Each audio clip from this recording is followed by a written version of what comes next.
오늘은 117문 나머지 그리고 118문을 보겠습니다. 먼저 117문 답을 함께 고백합니다. 제가 질문을 읽습니다. 117문 어떻게 안식일 곧 주일을 거룩하게 지킵니까? 답.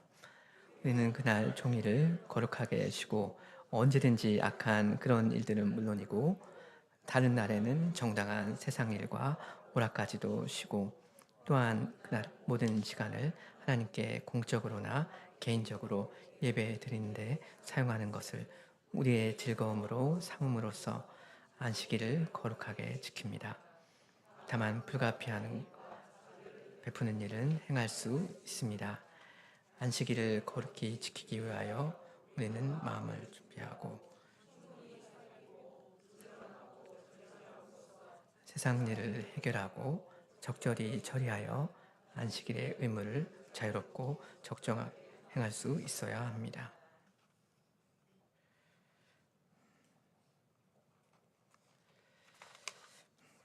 첫 문장은 지난 주일에 봤습니다. 크게 두 가지를 말씀드렸습니다.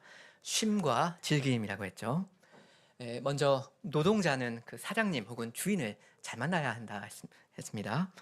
그래야 일도 즐겁게 하지만 쉼도 제대로 누릴 수가 있습니다. 근데 우리의 주님 여호와보다 더 좋은 주님은 세상에 없죠. 우리 하나님은 이 바로와는 달리 참으로 가치 있는 일을 일단 주시고요. 그리고 의미 있는 쉼도 충분히 보장해 주십니다. 근데 우리가 주일에 누리는 이 쉼이라는 건 물론 이 육체적인 쉼도 정말 있지만요. 숨을 좀 돌리고 가는 거요. 근데 영적인 쉼도 있습니다. 그래서 이걸 거룩하게 쉬는 쉼이다라고 했습니다. 그 인생의 진정한 쉼은 삼위 하나님 안에서 누리는 그런 안식이죠. 예배입니다. 그리고 이 쉼은 원래 아주 그냥 자연스럽게 즐기고 누리는 거 아닙니까? 쉬는 거 싫어하는 사람이 어디 있습니까? 그래서 예배도 다 자연스럽게 즐기는 겁니다. 주일을 거룩히 지킨다는 건 이 주일을 정말로 인조이 하는 거고요.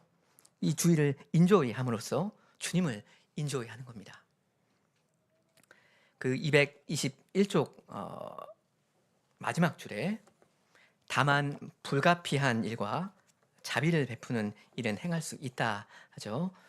안식일에 노동은 안 하는 게 대원칙입니다. 그죠? 평일과 주일의 차이점은 그 노동의 유무란 말입니다. 그런데 주일에도 안 할 수 없는 노동이 있는 게 사실인데요. 도저히 피할 수 없고 다음날로 미룰 수 없는 그런 일이요. 이런 일은 해도 좋습니다. 그리고 자비를 베푸는 일도 행할 수 있습니다. 특별히 이 문제에 관련해서 예수님께서 바리새인들과 자주 부딪히셨는데요. 하여간 어려운 중에 있는 불쌍한 사람의 고통을 덜어주는 일은 좋은 일이고요. 이게 안식일의 의미와도 굉장히 아름답게 조화를 이루는 게 됩니다. 자, 그런데 자비를 베푸는 일, 이런 일은 정확히 어떤 일이냐? 그리고 불가피한 일이라고 했는데 정확히 어떤 게 불가피한 일이냐? 이걸 근데 성경이 아주 막 그 구체적으로 이렇게 일일이 정해주진 않는단 말입니다. 주일에 원래 노동을 하면 안 되는데 어떤 노동은 또 예외적으로 해도 된다고 하니까 정확히 어떤 노동이 이 예외라는 카테고리, 이 큰 것이 있고 이 작은 예외라는 카테고리가 있는데 어떤 노동이 여기에 들어가는가, 이걸 우리가 좀 알고 싶은데 성경이 우리가 원하는 만큼 속 시원하게 일일이 다 정해주지 않는단 말입니다.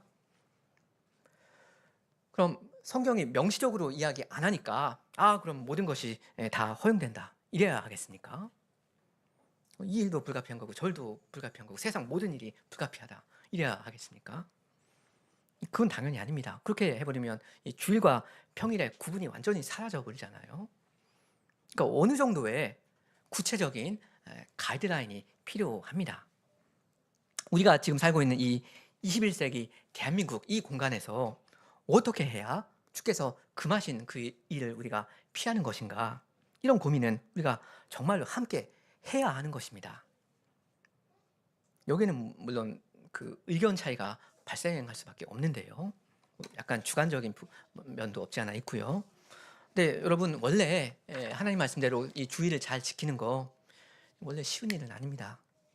참된 기쁨을 제대로 누리는 거 저절로 그냥 되는 일 아니거든요. 그러니까 교회에서든 가정에서든 우리는 이러이러한 일은 주일에 안 하기로 한다. 이런 원칙을 어느 정도는 세우고 지키는 것이 유익하고 필요합니다. 물론 원칙을 지나치게 세부적으로 이렇게 정해놓으면 사람의 양심을 구속하는 게 되어버릴 그런 위험은 분명히 있습니다. 너무 이게 무거운 짐이 되어버리는 거예요. 숨을 못 쉬게 만들어버립니다. 너무 막 세칙이 많으면. 그래서 주일이 기쁜 날이 되지 못하고요. 그렇게 될 가능성이 분명 있습니다.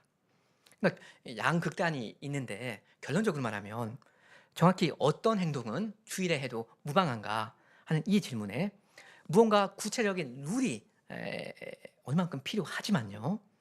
또 과하게 너무 사람을 구속해서도 안 됩니다. 어떤 경계선을 정하더라도 좀 유연하게 융통성 있게 적용할 필요도 있겠습니다. 말하자면 어떤 줄을 갖다가 이렇게 어딘가에 그리기는 해야 되는데 이게 너무 타이트해서도 안 되고 너무 또 말도 안 되게 느슨해져도 안 될 겁니다. 그러니까 이 쉬운 일은 아니고 참 경건과 지혜가 필요한데요. 저는 뭐 오늘 어떤 구체적인 리스트를 말씀드린다기보다는 두 가지만 좀 간단히 말씀드리고 싶습니다. 첫째는 요즘 우리 한국 교회와 또 우리 교회 형편을 여러분 보시면요. 우리가 나름 주일 성수에 대해서 거의 암묵적으로 이렇게 그려놓은 어떤 선을 보면 이게 너무 타이트한 쪽에 가 있는가 아니면 너무 느슨한 쪽에 가 있는가 이걸 우리가 물을 필요가 있습니다. 거룩한 것과 이 속된 것을 구분하는 거 이거 하나님 백성의 정체성에 굉장히 중요한 일이 되지 않습니까? 주께서 주일 성수의 룰들을 하나부터 100까지 이 성경 말씀으로 정해주지 않으신 건 그 일을 어느 만큼은 우리한테 맡기신 거거든요. 위임하신 겁니다. 이렇게 하신 데에는 우리의 마음이 어디로 향하고 있는지를 주께서 가만히 보고 싶어 하셔서 그런 의도가 어느 만큼은 있다 싶습니다.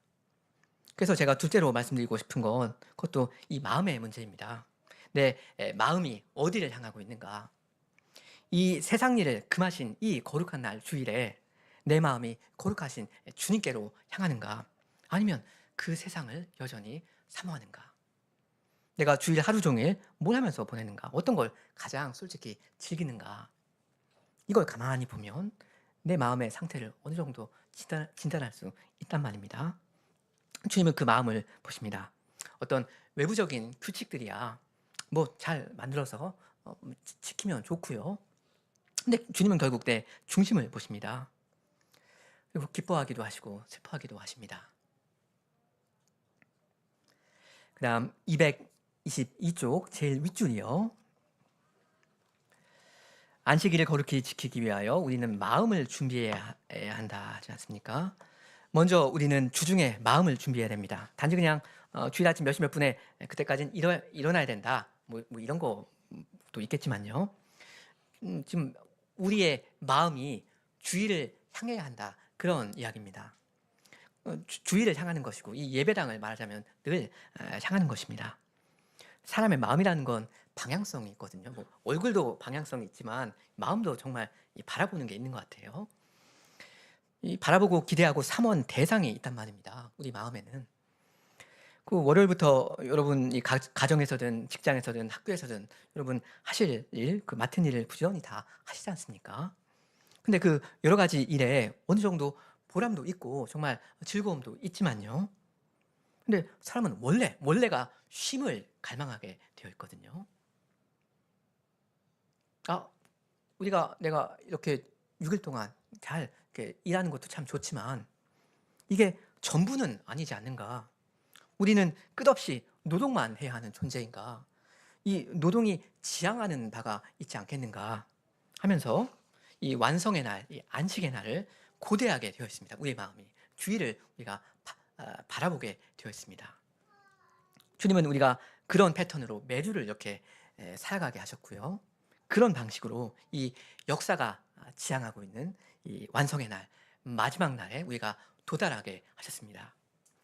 그 영원한 안식에 우리가 다 들어갈 수 있도록 주께서 우리의 매주를 그리고 우리의 인생을 그렇게 설계하신 것 같습니다. 그러니까 우리의 마음이 주중에 늘 하나님을 생각하고 또 성도들 만날 이 날을 설레게 기다리는 게 참 좋은 일이 될 줄로 압니다. 마음 이야기인데 마음도 준비해야 하는데 몸도 잘 준비해야 하겠죠. 토요일 저녁에 어느 정도 시간에는 뭐 11시든 12시든 그때까지는 잠을 자야 다음날 주일날에 하나님의 이 어전에서 결례를 범하지 않을 수 있는 거 여러분 잘 아십니다. 그 다음 둘째 주래요. 충분히 살피고 부지런하고 절제함으로써 세상 일을 해결하고 적절히 처리해야 한다 하죠. 무슨 이야기인지 잘 아실 겁니다. 그 세상 일들을 6일 동안 처리해 놓아야 그래야 주일에 그 일을 안 해도 되게 되지 않습니까? 학생들은 그 6일 동안 하는 노동이 뭐죠? 공부 아닙니까? 그러니까 그 일, 공부, 주일에는 그 일을 내려놓아야 합니다. 그것이 주일을 거룩한 구별된 안식일로 지키는 것이 되겠습니다. 근데 내가 6일 동안 아주 게으르게 살았어요. 너무 그냥 놀아버렸어요. 여기 둘째 줄에 있는 대로 충분히 살피고 부지런하고 절제해야 하는데 그러지 못했습니다. 그러면 여러분 주일에 밀린 숙제와 그 밀린 공부를 해야 합니까? 정말 회개하는 심정으로 반성하는 마음으로 오후 예배 끝나고 주일에 그 숙제하는 게 맞습니까? 이런 공부도 불가피한 일이라는 그 카테고리 안에 들어갑니까? 어떻게 하는 게 이런 상황에서 어떻게 하는 게 주님이 기뻐하시는 일이 될지 이건 여러분께 토론 과제로 좀 남기고 싶습니다. 어려운 답은 아닌데 여러분 뭐 오후 예배 끝나고 서로 이야기를 좀 하시면 좋겠습니다. 저한테 이야기를 좀 하셔도 좋고요. 이제 118문을 봅니다. 제가 질문을 먼저 읽겠습니다. 222쪽. 118문 안식일을 거룩하게 지키라는 명령을 가장이나 그 밖의 어른들에게 좀 더 구체적으로 베푸신 이유가 무엇입니까? 답. 안식일을 거룩하게 지키라는 명령을 가장이나 그 밖의 어른들에게 좀 더 구체적으로 베푸신 이유는 그들이 몸소 그 명령을 지켜야 할 뿐만 아니라 자기가 돌보는 사람들이 그 명령을 지키는지 살펴야 하기 때문이고 그들이 종종 자기 아래 사람들에게 일을 시킴으로써 안식일 성수를 방해하기 쉽기 때문입니다. 당연히 이 사계명은 그 세상 모든 사람들 남녀노소가 지켜야 하는 명령인데요. 어찌 보면 사계명을 받는 1차적인 대상은 가장 혹은 어른들이라고 할 수 있겠습니다. 왜냐면 여기 출애굽기 그 말씀 보면 10계명을 보면 너나 내 아들이나 내 딸이나 내 남종이나 내 여종이나 내 육축이나 내 무나 내 유아는 객이라도 아무 일도 하지 말라고 하시니까 그렇습니다. 그러니까 가장 먼저 이 사계명을 듣는 사람은 아들과 딸이 있고 그리고 종들이 있고 뭐 자기 집에 유하는 손님이 있는 그런 사람입니다. 가장입니다. 이 어른한테 안식일을 지켜라 하시면서 너만 근데 잘 지킨다고 해서 다 되는 게 아니다. 네 아래에 있는 사람들도 다 안식일을 잘 지킬 수 있도록 누릴 수 있도록 해줘라 하시는 겁니다. 자기 관할 하에 있는 다른 사람도 역시 주의를 잘 지킬 수 있도록 이렇게 특별히 어른들한테 책임을 지우시는 거예요. 그래서 여기 답의 셋째 줄을 보시면 자기가 돌보는 사람들이 그 명령을 지키는지 그 여부를 살펴야 한다 합니다. 자기만 혼자서 경건하면 되는가? 전혀 아니고요. 다른 사람들도 챙겨야 됩니다. 특히 내 아래 두신 사람들 아주 주께서 그 책임을 물으신단 말입니다. 같이 가야 합니다. 근데 밑에 사람들이 안식일을 편안히 쉬면서 예배를 잘 드릴 수 있도록 도와주기는커녕 아예 그걸 방해하는 경우가 실제로 있단 말입니다. 그 118문답 밑에서 둘째 줄 그들이 종종 자기 아래 사람들에게 일을 시킴으로써 안식일 성수, 주일 성수를 방해합니다. 주님께서는 나에게 예배하면 주님께서는 말씀하시기를 나에게 예배하면서 쉬거라 명하시는데 다른 사람은 그렇게 하지 말라고 명합니다. 이럴 때 어떻게 해야 됩니까? 굉장히 현실적인 문제인데요. 하나님께서 하지 말라고 금하시는 걸 사람은 하라고 명할 때, 하나님께서 하라고 명하시는 걸 사람은 하지 말라고 금할 때 누구의 말에 순종해야 됩니까? 그럼 굳이 말할 필요도 없습니다. 어려운 문제는 아닙니다. 근데 이게 대단히 어려운 문제가 되기도 합니다. 특히 어떤 분들한테는 이 일에 관하여 주님께 순종하는 것이 결코 간단하지 않은 문제로 다가올 수도 있겠습니다. 신자가 어떤 이런 구조적인 악에 그냥 빠져 있을 때 어떻게 해야 됩니까? 일단 그 자리에 그냥 머물러 있는 건 그건 아니지 않습니까? 내가 악에 빠져 있으면 건져달라고 어찌됐든 나와야 할 거 아닙니까? 하나님 백성은 하나님께 은혜를 구해야 됩니다. 거기에서 나를 건져 주십시오. 간절히 도움을 주님께 청해야 하고요. 그리고 겨자씨만한 이 믿음이라도 발휘해야 합니다. 이 118문답은 주일 성수의 책임을 가장 혹은 그 밖에 어른들한테 지우고 있지 않습니까? 그래서 저는 오늘 남은 시간 동안에 특히 주로 여기 계시는 부모님들께 권면을 좀 드리려고 합니다. 일단 간단한 질문 하나인데요. 부모 되신 여러분, 자기 자녀에 대한 꿈이 프로 볼링 선수가 되는 거라고 가정해 보겠습니다. 나는 내 자식이 공부 못해도 상관없고 다른 거 다 필요 없고 이 아이가 KPBA 한국 프로 볼링 협회 거기서 프로 데뷔해서 상금도 좀 타고 그렇게 하는 게 소원이다. 내가 바라는 건 오직 그거다. 하시는 거예요, 여러분이. 자, 만일 그렇다면 여러분은 이 일이 이루어질 수 있도록 하기 위해서 부모로서 무슨 일을 하셔야 하겠습니까? 무슨 일을 하시겠습니까? 볼링에 대한 책을 좀 몇 권 사주시겠습니까?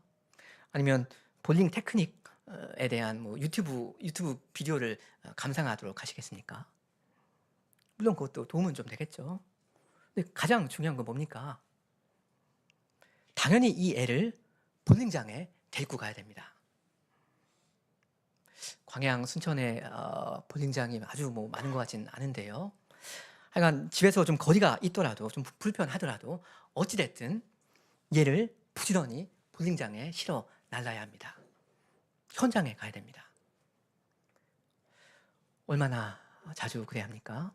1년에 한 번씩이요? 분기마다 한 번이요? 그건 아니죠.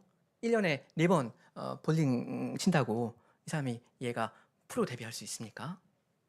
절대 그렇게 못합니다. 그럼 얼마나 자주 얘를 볼링장에 실어 날라야 합니까? 간단합니다. 많으면 많을수록 좋습니다. 매일 갈 수 있다면 가장 좋고요. 그게 어려우면 뭐 월수금이든지 해가지고 뭐 하루에 6시간 볼링 치고 치게끔 하고 뭐 이래야 할 겁니다. 아니 사실 공부도 필요 없고 다른 거 다 필요 없다는데 뭐 다른 거 없지 않습니까? 오직 볼링입니다. 그러니까 세상 다른 모든 일은 우선순위에서 저 뒤로 밀려나는 겁니다. 볼링이 지금 1순위고 다른 건 다 뭐 8순위, 9순위 뭐 이렇게 돼요. 비교도 안 됩니다. 여러분은 지금 볼링에 목숨 건 부모입니다. 그러니까 당연히 어떻게 해야 됩니까? 시도 때도 없이 얘를 볼링장에 퍼 나르셔야 합니다. 그래야 승산이 있습니다. 오해하지 마십시오. 매일 볼링 연습하면 무조건 프로 데뷔할 수 있다. 그거 아닙니다. 당연히 아닙니다. 그런 보장은 없습니다. 하지만 최대한 자주 이 볼링을 치게 하는 거, 이게 부모로서 할 수 있는, 부모로서 해야 하는 최소한의 노력이라는 겁니다. 그런 노력도 안 하고 있는데 제 일생의 소원은 제 자식이 프로 볼링 선수가 되는 겁니다. 라고 말할 수가 있겠습니까? 그렇게 말하기는 어려울 겁니다. 1년에 고작 서너 번 볼링장에 데려다 주는 부모가 다시 자기 자식한테 이야기해요. 야, 너는 왜 아직도 프로 데뷔 못하고 있냐? 그러면 안 된단 말입니다. 그렇게 건성건성 볼링장에 다니는 애, 아마 150점도 넘지 못할 겁니다. 평생에. 이 똑같은 질문을 이제 종교에 대해서 드립니다. 이제 여러분의 꿈은 자기 자녀가 훌륭한 불교 신도가 되는 겁니다. 그렇다 치자고요. 부모로서 여러분의 유일한 소원은 내 아이가 이 부처님을 평생 잘 모시고 어찌됐든 독실한 불교도로서 이 석가모니의 가르침을 따라 평생을 청렴하게 이 자비를 행하면서 사는 거예요. 다른 거 다 필요 없어요. 자, 그렇다면 여러분이 부모로서 해야 할 일은 무엇입니까? 간단합니다. 애를 절간에 데리고 가야 합니다. 다른 방법은 없습니다. 제대로 된 불교 신도가 되려면 일단 절에 가야 합니다. 현장에 가야 됩니다. 집에서 뭐 별로 될 수 있는 게 없습니다. 유튜브 많이 본다고 해서 뭐 되겠습니까? 얼마나 자주 그럼 가야 됩니까? 1년에 한 번씩 갑니까? 소위 석가 탄신일, 그때 절간에 같이 갑니다. 이걸로 됩니까? 1년에 한 번 가기는 가니까 안 가는 것보단 훨씬 낫겠지만 솔직히 이걸 가지고 뭘 기대할 수가 있겠습니까? 현실적으로 거의 아무것도 안 될 겁니다. 그럼 얼마나 자주 가야 하는가? 간단합니다. 많으면 많을수록 좋습니다. 말하자면 속된 말로 물량으로 승부하자는 건데요. 이게 근거가 없는 말이 전혀 아닙니다. 볼링을 잘 치려면 볼링을 많이 쳐야 된다. 맞는 말 아닙니까? 훌륭한 불교 신자로 내 자식을 키우려면 절간의 애를 계속 데리고 가야 됩니다.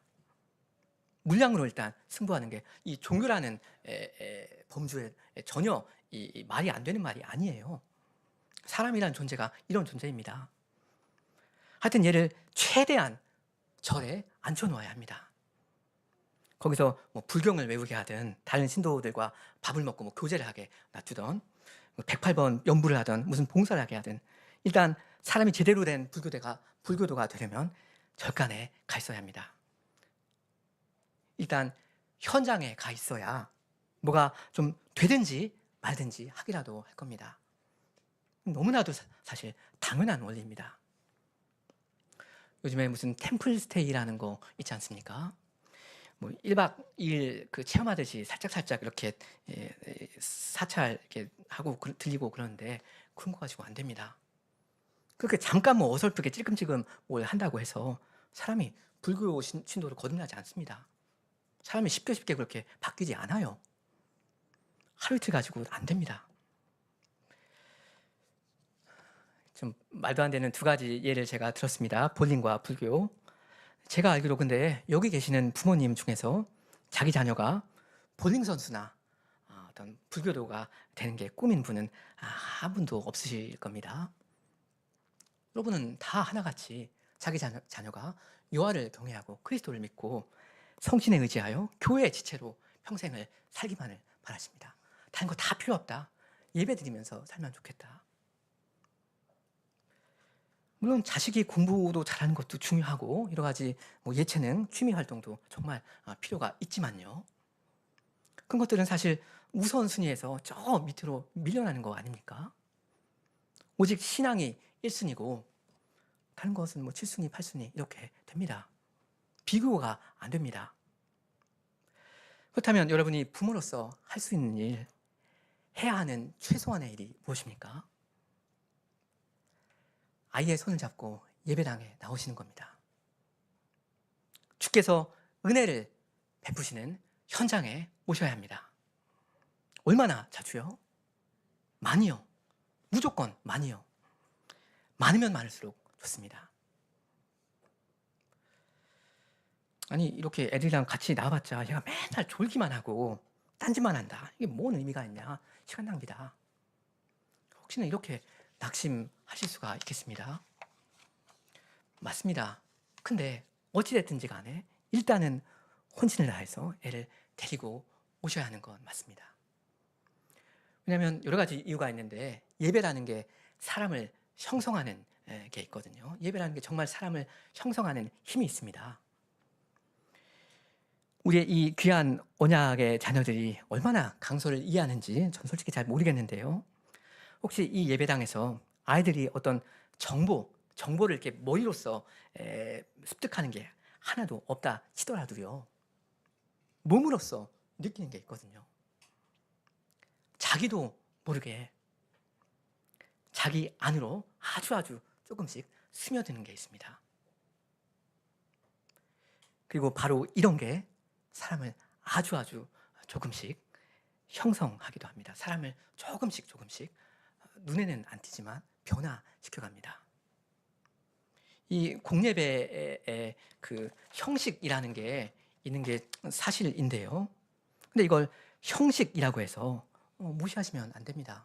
이 형식이라는 게 사람을 정말 형성하거든요. 오해 없으시면 좋겠습니다. 저는 지금 반복되는 종교 예식이 자동적으로 사람을 그냥 변화시킨다라는 말을 하는 게 전혀 아닙니다.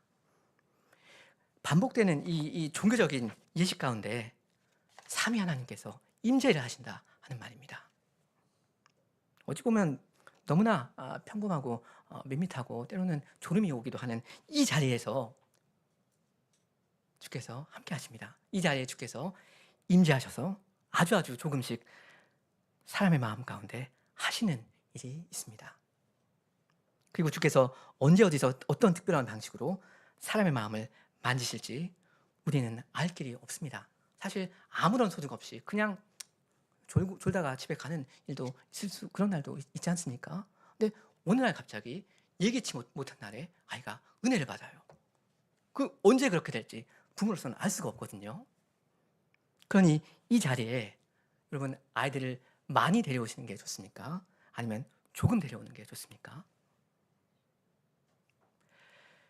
그리고요, 이 예배식에서 말씀을 듣고 찬송을 부르고 기도를 하면서 하나님을 만나는 것도 참 중요하지만요, 삶은 결국 하나님을 만나야 한다는 말입니다. 근데 하나님의 백성을 정기적으로 만나는 것도 너무나도 중요합니다. 여러분, 월화수목금토 일주일 내내 우리 아이들은 불신자들과 그 불신에 둘러싸여서 살고 있단 말입니다. 말하자면 아이들은 6일 동안 절간에서 살고 있는 겁니다. 부처님의 뜻을 받들면서 살자, 이러는 이교적 사상에 물들어서 이게 스며들어오면서 애들이 살고 있단 말입니다. 이 세상에서 살고 있습니다. 하나님을 불필요한 존재로 치워버리는 이 세상에서 이 아이들은 살고 있습니다. 이게 현실입니다. 하나님 백성은 하나님 백성과 수시로 접촉하면서 부딪히면서 사는 것이 굉장히 좋은 일입니다. 그리고 이게 대단히 본인에게도 다 우리 모두에게 유익합니다. 이런 사람들도 있었구나. 맞다. 세상 모든 사람들이 다 하나님 없이 사는 건 아니야.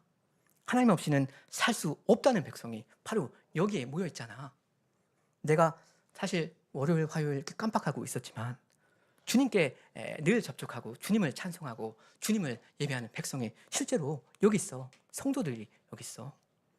자기 죄를 묻어두지 않고 아무것도 아니라고 치부하지 않고 자기 죄를 늘 고백하면서 살아가는 성도들이 있다.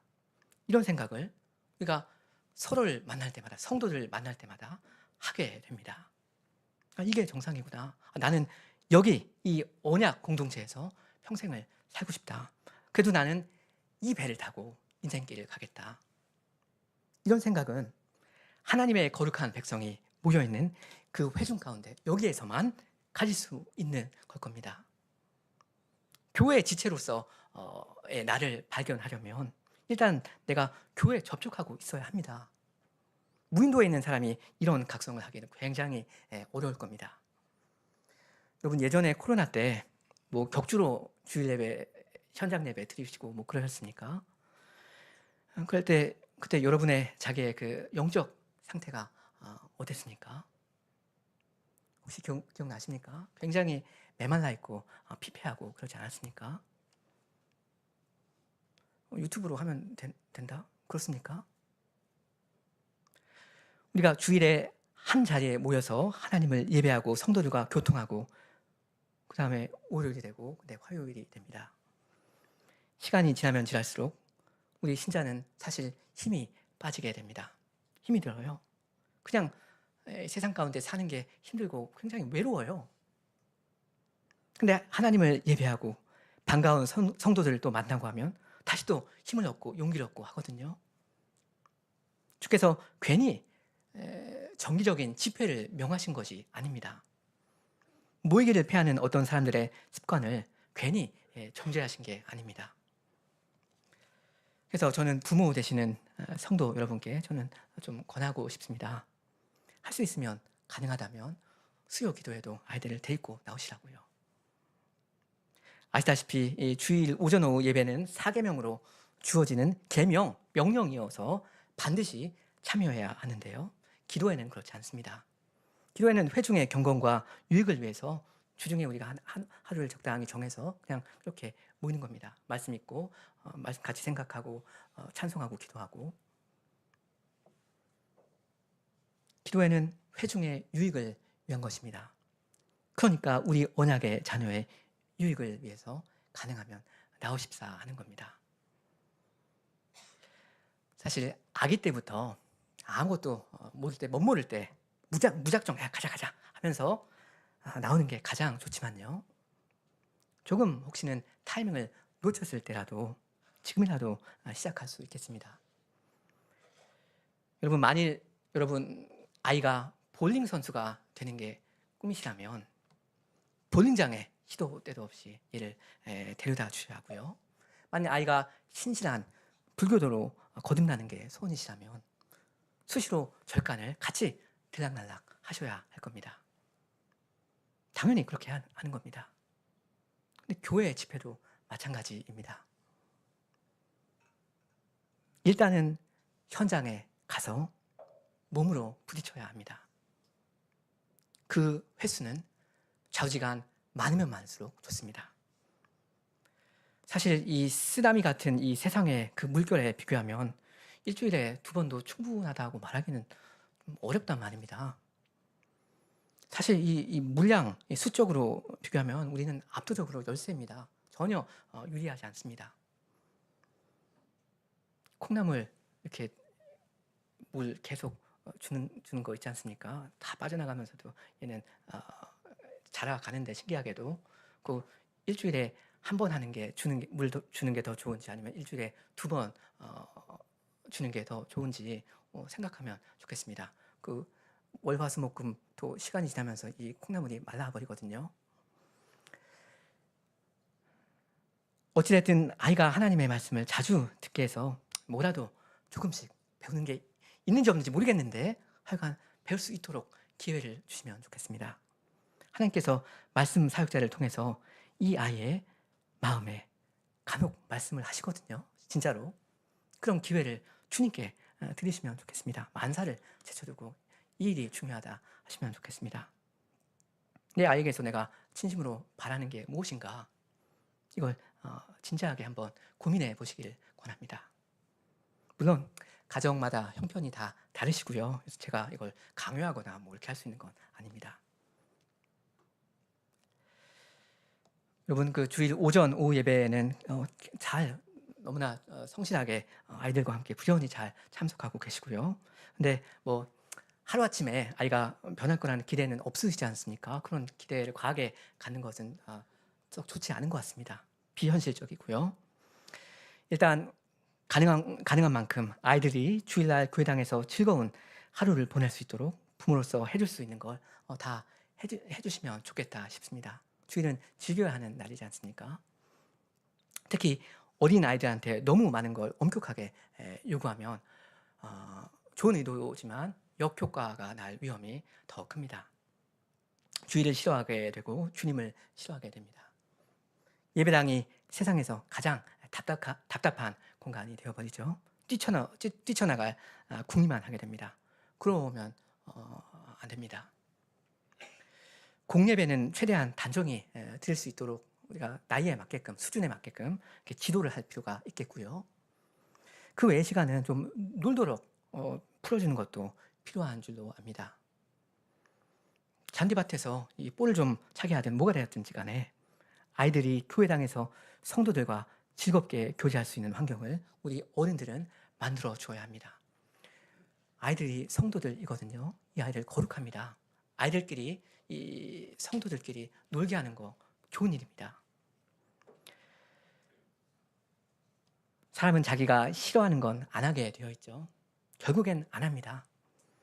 애들이 예배 시간에 떠든다고 주일날마다 사정없이 매만 때리고 주일마다 이 개혁 한글이든 개혁 개정이든 3시간씩 읽게 강요하고 요리문답 못 외우면 또 혼내고 이렇게 한번 해보세요. 그렇게 하면 애가 주님을 사랑하고 주님의 교회를 사랑하게 되는가?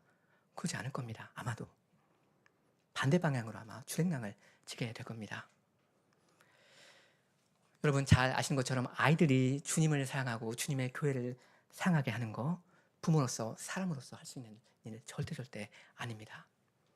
사람의 마음이라는 거 우리가 못 건드리지 않습니까?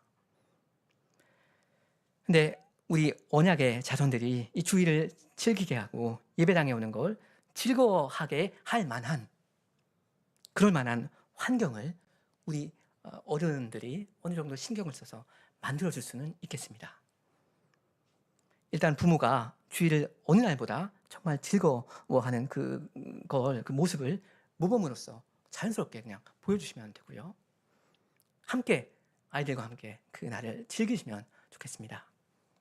그런 가운데 아이들이 하나님께 대하여 점점 더 좋은 마음을 품게 되고 저분이 참 좋으신 내 아버지시다. 참 감사하다. 이렇게 되고 또 주님의 교회에 대하여 어떤 애틋한 호감을 가지게 될 겁니다. 예배당에 나오는 거 재밌다. 친구들과 놀 수 있다. 예배 드리는 것도 좋은 거 배운다. 하나님께서 놀라운 은혜를 베풀어 주시기를 우리는 함께 하나님께 구하는 거죠. 다른 거 없습니다. 주님께 맡깁니다. 주님께 기도합니다. 여러분 그렇게 하시면 좋겠습니다. 부모로서 할 수 있는 모든 것을 하고 주께서 복 주시기를 이 아이를 예배 시간에 혹은 주일에 만나 주시기를 하나님께 구하는 겁니다. 말하자면 그것 노리고 이런 여러 가지 노력을 우리가 부모로서 하는 겁니다. 이런 일에서 우리가 진보가 계속 있으면 좋겠습니다. 오늘 이 예배당에 와서 우리가 형성되는 이 일, 주로 이 자녀에 대해서 말씀드렸는데 이건 사실 우리 어른들에도 똑같이 적용되는 이야기가 되겠습니다. 함께 기도하시겠습니다.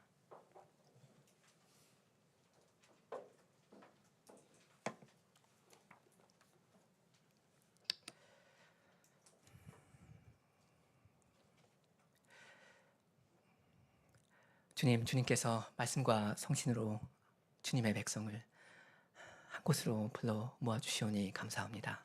저희는 다 뿔뿔이 흩어져 살다가 뿔뿔이 흩어진 채로 멸망할 것이온데 주님께서 저희를 거룩한 교회로 모아주시며 여기에서 주님을 뵙고 주님을 찬송하며 또 성도의 거룩한 교대를 나눌 수 있도록 하여 주시오니 감사합니다. 주께서 저희의 자녀를 사랑하여 주시며 이 자녀들을 구원하실 계획을 가지시고 그 구원을 약속해 주시오니 감사합니다. 주님, 부모된 저희에게 믿음을 더욱 주사 또한 자녀를 사랑하는 마음을 주사 저희가 할 수 있는 만큼 우리의 자녀들을 주님의 교양과 훈계로 길러나갈 수 있도록 하여 주시옵소서. 이 교회의 지체로서 태어났으니 이 교회의 지체로 자라며 이 교회의 지체로 살아갈 수 있도록 장성해 갈 수 있도록 복 내려 주시옵소서. 예수님의 이름으로 기도합니다. 아멘.